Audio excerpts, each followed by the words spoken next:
Bendahari PAS Kuala Krai, Fauzi Abdullah adalah calon tempatan berjiwa rakyat yang sentiasa dekat di hati masyarakat Manik Urai. Mengulas pemilihan Fauzi, Presiden PAS Tuan Guru Datuk Seri Abdul Hadi Awang berkata, pilihan PAS itu tepat dan sesuai dengan tuntutan dan kehendak masyarakat di DUN itu. Lebih penting, Fauzi katanya mewarisi sikap ADUN sebelumnya, Allahyarham Ismail Yaakob, yang suka membantu menyelesaikan masalah masyarakat di DUN itu. Melalui taklimat daripada Kelantan, yang mendapati calon Manik Urai adalah calon yang paling sesuai untuk mengganti Pak Suwei almarhum yang berperanan di dalam Manik Urai sebagai seorang yang banyak hubungan dengan masyarakat. Ini keperluan Manik Urai. Dan kita pilih calon mengikut keperluan ini. Dan ketokohan untuk menyambung amanah almarhum Pak Suwei. Ya. Saya yakin calon kita calon daripada rakyat dan berjiwa rakyat. Ini keperluan Manik Urai. Bukan calon daripada ofis yang mengendalikan rakyat daripada pejabat. Kita mau calon daripada bawah ke atas. Ini satu langkah yang sesuai dengan Manik Urai.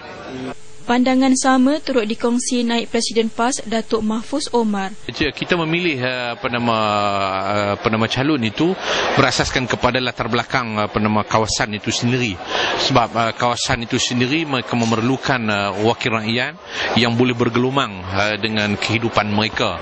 Bukan sekadar hanya nak melihat soal idealisme seseorang pemimpin ataupun seorang calon ataupun ahli Dewan Undangan Negeri. Tetapi yang mereka lihat bahawa bagaimana seorang calon yang kemudiannya bila dipilih menjadi ADUN, dia memahami, dia mengetahui secara direct mereka boleh berhubung untuk mengemukakan permasalahan-permasalahan yang dihadapi oleh masyarakat dan rakyat.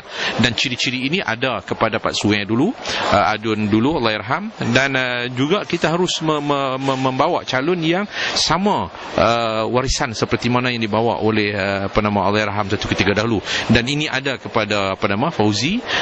Katanya perbezaan latar belakang pendidikan mahupun pekerjaan antara calon PAS dan UMNO bukan penentu seseorang itu mampu berkhidmat kepada rakyat dengan baik.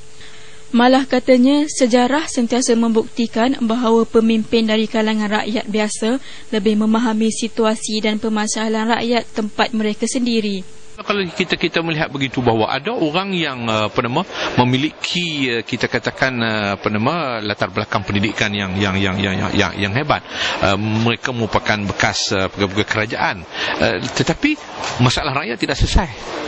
Kalau kita lihat bahawa calon BN di sendiri merupakan pengurus bekas pengurus kesedah, tapi masalah peneroka kesedah tidak selesai. Jadi dia bukan hanya semata-mata sekadar duduk kepada latar belakang pendidikan ataupun profession seseorang sebelum itu, tetapi ialah bagaimana seseorang itu dapat bergelumang dengan denyut nadi masyarakat dan rakyat. Menyentuh mengenai hari membuang undi yang ditetapkan pada hari Selasa pula, Hadi menganggap ianya satu langkah Suruhanjaya Pilihan Raya Malaysia SPR untuk menghalang pengundi yang berada di luar untuk pulang mengundi. BN menamakan Ketua Pemuda UMNO Kuala Krai Tuan Aziz Tuan Mat sebagai calon mereka, manakala PAS meletakkan Fauzi Abdullah bagi mempertahankan kerusi di DUN berkenaan.